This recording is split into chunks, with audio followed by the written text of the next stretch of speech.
औज़ुबिल्लाहिमिनश्शैतानिर्रजीम बिस्मिल्लाहिर्रहमानिर्रहीम। अस्सलामुअलैकुम वरहमतुल्लाहि वबरकातुहू।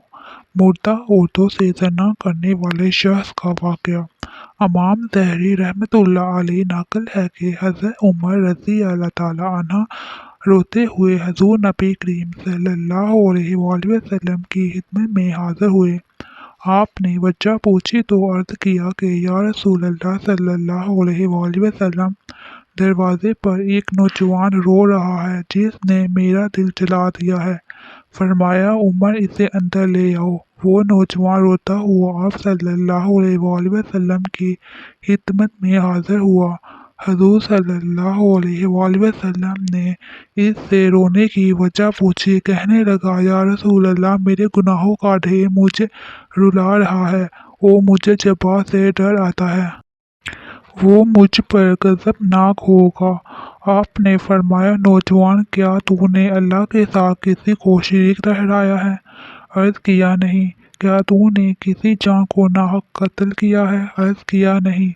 आपने इरशाद फरमाया कि अल्लाह ताला तेरे गुनाहों को माफ़ फरमा देगा, अगरचे 7 आसमानों 7 ज़मीनों और तमाम पहाड़ों के बराबर हो।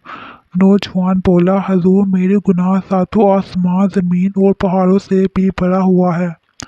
आपने इरशाद फरमाया, तेरा गुनाह बड़ा है या अल्लाह? कहने लगा, मेरा गुनाह बड़ा है। फरमाया, तेरा गुनाह बड़ा है या अल्लाह? इसने कहा, मेरा गुनाह बड़ा है। इरशाद फरमाया, तेरा गुनाह बड़ा है या तेरा अल्लाह? कहने लगा, हाँ, अलबत्ता मेरा अल्लाह और इसका रहम बहुत बड़ा है। गुनाह का अर्तिकाब। बस इरशाद फरमाया कि गुनाह अजीम को खुदाए अजीम ही माफ़ फरमाएगा, जो बहुत ही अफूदर गुज़र करने वाला है। फिर फरमाया, ज़रा अपना गुनाह तो बता। इसने अर्ज़ किया, या रसूल अल्लाह सल्लल्लाहु अलैहि वसल्लम, मुझे आपसे हिया आती है। आपने फिर पूछा। कहने लगा, मैं कफन चोर था और 7 साल तक यही पेशा किया। एक दफ़ा अंसार की एक लड़की फौत हुई।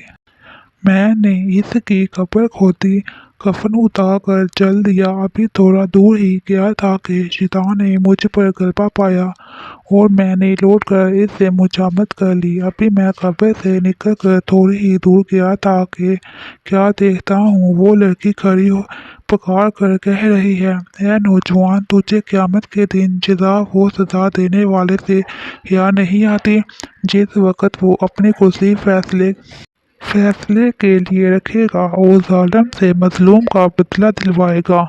तो मरने वालों के मजमे में मुझे नंगा करके चल दिया है और मेरे अल्लाह के रूबरू मुझे बाहालत जनाबत हाजिर होने पर मजबूर किया है। ये सुनते ही हजूर सल्लल्लाहु अलैहि वसल्लम उछल खड़े हुए और इसकी गद्दी पर एक थप्पड़ रसीद किया और फरमाया, ओ फासिक, तू तो बस आग के लायक ही है, दफा हो यहाँ से। तौबा। नौजवान वहाँ से निकला।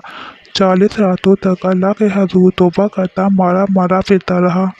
40 रातों के बाद आसमान की तरफ सर उठा कर कहने लगा, ए मोहम्मद सल्लल्लाहु अलैहि वसल्लम के खुदा, आदम और हवा के मबूद, अगर तुझे मेरी तौबा मंजूर है तो हजूर सल्लल्लाहु अलैहि वसल्लम और आपके सहाबा कराम को इसकी खबर दे दे, वरना फिर आग भेज कर मुझे जला दे और आखिरत के अजाब से निजात दे दे।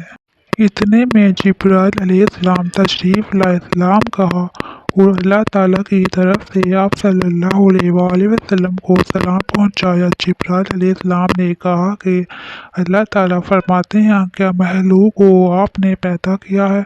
फरमाया, मुझे भी और तमाम महलूक को इसी ने पैदा फरमाया है। अर्ज़ किया, वो पूछते हैं कि क्या आप महलूक को रिज़्क़ देते हैं?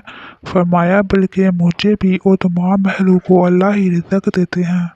अर्ज़ किया, वो पूछते हैं, क्या बंदों की तौबा आप कबूल करते हैं? फरमाया, बल्कि मेरी भी और तमाम बंदों की तौबा वही कबूल फरमाता है। फिर कहा कि अल्लाह ताला फरमाता है, मैंने अपने बंदे की तौबा कबूल कर ली है, आप भी इस पर निगाह शफ़क़त फरमाइए। हुज़ूर सल्लल्लाहु अलैहि वसल्लम ने इस नौजवान को बुलाकर इससे तौबा कबूल होने की बिशारत सुनाई।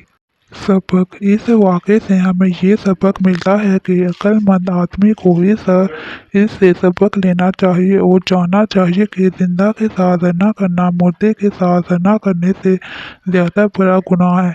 इसकी माफ़ी के लिए हकीकी और सच्ची तौबा करनी चाहिए। तो देखिए, जब सच्ची तौबा पेश की तो अल्लाह ताला ने इसे माफ़ फरमा दिया। और ये भी ज़रूरी है कि जिस हैसियत का गुनाह हो, तौबा भी इसी दर्जे की होनी चाहिए। अल्लाह हम सब का हामी और नासर हो। आमीन।